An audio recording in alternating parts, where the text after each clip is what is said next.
Good morning, everyone. Yesterday in September cook-off, there was a problem maximize subsequence value. Yesterday, I was actually making a very silly mistake, and today I got the solution. I will share my approach with you and the thought process also, and also the code. So let us read the problem. There is a sequence.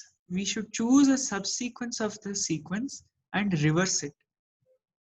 So first of all, actually, while understanding this itself, I was going wrong. So the first paragraph tells us we have to choose a subsequence, reverse it. That means after reversing, all other elements which are not selected remain in the same original position. Only those elements selected in the subsequence will have a different position. So just to elaborate this, let me take an example. Let's say 1, 2, 3, 4, and 5. This is the sequence A, okay? Now let me select a subsequence 2, 4.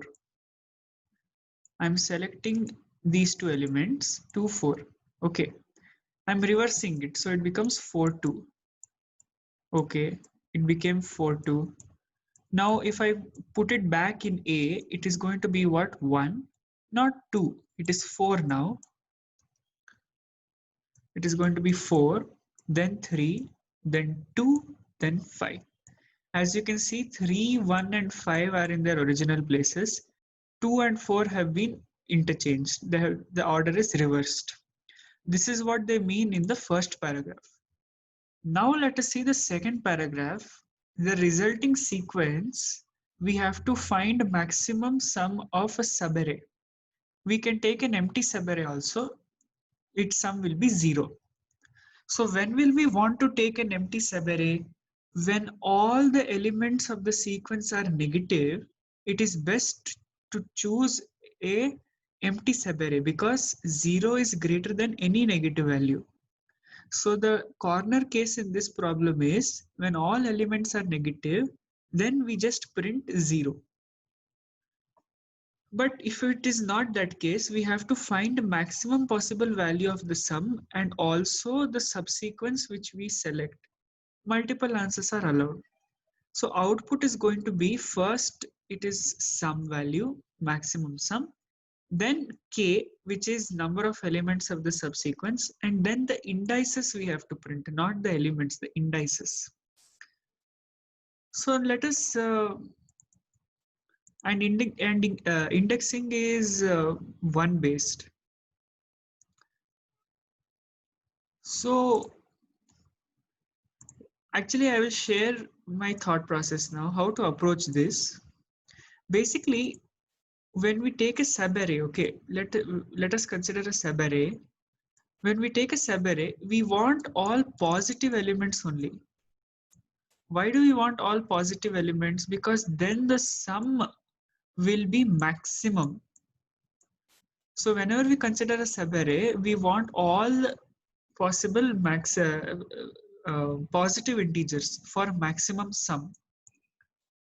So whenever there's a scenario like a negative, this is for negative, this for positive, you know that, right? So this is negative, this is positive. I'll be using this symbol. Whenever there is a subsequence like negative, negative, negative, okay? Whenever there's a sequence, whenever there is a sequence like this, suppose there is a sequence like this. What am I going to do? Or I'll take a better example. Yeah. What am I going to do in this case? See, if I have to select a subsequence out of this sequence, then which subsequence I will select? Best I can select would be, I can select these two. Why? Because after selecting these two, if I interchange, if I reverse the order, it is going to be minus, minus, minus, plus, plus, plus, and minus. So then I will get a subarray. It is continuous, right? Then I will get a subarray where all positives are there. I can do this also. Let us take one more example and I'll try to explain to you what I'm saying.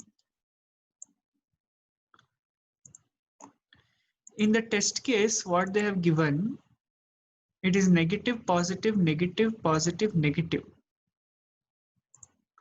So negative, positive, negative, positive, and negative.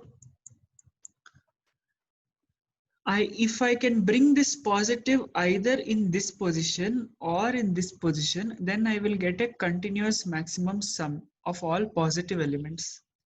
So best I can do, I can swap these two, or I can do this. I can take this element and this element in the sequence and reverse these two. So my sequence is going to become positive, positive, negative, negative, negative. These two are the swapped elements. Sorry, the reversed elements. These two are the reversed elements. So this is my approach. Like I will keep counting the negative elements. I'll keep a count of the negative elements. And whenever I come across a negative element, I will put it in the output vector. And I will do this only until negative element count is lesser than number of positives on the right side. I will keep a count of negative elements and I will put all the indices of all the negative elements in the output vector until the count of negative elements is less than the number of positive elements on the right side. After that, I will put all the positive elements. So in that way, I will get a subsequence like negative, negative, negative, negative. Ultimately, in the last, all the positives that are remaining, positive, positive, positive. Because in this way, if I reverse it, if I reverse this, it is going to be negative, positive, positive, positive, then negative, negative, negative. So the approach is collect the negative elements first and then the positive elements. I will show the code also once. See, I'm keeping a counter called pos. I'm calculating total number of positive elements. I'm keeping a counter called negative, which will count the negative elements. So when the element is positive, I'm taking some value. I'm incrementing the sum. If a of I is less than 0, I will increment a negative and I'll push back the index. Indexing is 1, so it is I plus 1. If it is not negative element, I will decrease pos. Pos is now become total number of positive elements. I will keep decreasing. And if negative is greater than or equal to pos, then I will take all the non-negative elements, the indices, and then break out. So the approach is this only. Your main goal should be collect maximum number of positive elements, but before that collect the negative elements, because if you have to reverse it, then it will be perfect, because then all positive elements will become in one group. So the funda is to collect the negative elements and then the positive elements. But when should you start collecting positive elements? You should start collecting positive elements when this condition is true. If this condition is not true, keep collecting the negative elements. And when I say collect the negative element, you should collect the indices. So I have got a correct solution. This is correct. And this was the solution for this problem. You try it by yourself. If you understood, very good. If you didn't see the video again, try it by yourself again. It's a very interesting question. Please share it with your friends. Even they would want to know the solution. And please subscribe to my channel and watch my other videos. It's in my playlist. And thank you. Have a good day. Bye.